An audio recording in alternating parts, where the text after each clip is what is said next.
ميسي النجم الأرجنتيني العالمي خارج نادي باريس سان جيرمان النادي الفرنسي بعدما أتى قادما سنة 2021 من نادي كاتالونيا نادي برشلونة. والسؤال الحدث: إلى أين الوجهة القادمة إلى الدوري السعودي، بالتحديد إلى النادي الأزرق نادي الهلال السعودي، أم العودة من الباب الكبير إلى نادي كاتالونيا نادي برشلونة؟ ميسي يزور السعودية، العنوان الحدث في الصحافة الرياضية العالمية بعدما أنزل النجم الأرجنتيني ليونيل ميسي صورة ترويجية للسياحة في السعودية على حسابه الخاص على الانستغرام، مما أثار غضب إدارة نادي باريس سان جيرمان لأن النجم الأرجنتيني ليونيل ميسي لم يعلم مسبقا إدارة نادي باريس سان جيرمان. ميسي خارج نادي باريس سان جيرمان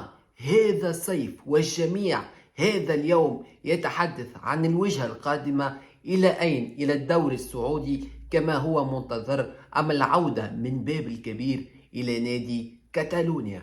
من وجهة نظري المتواضعة فإنه النجم الأرجنتيني ليونيل ميسي سيكون سفير مع الأسطورة كريستيانو رونالدو من أجل أن يروجوا لملف كأس العالم 2030 للسعودية. من الصعب جدا كي لا أقول من المستحيلات السبعة أن نجد النجم الأرجنتيني ليونيل ميسي من جديد في فريق برشلونة.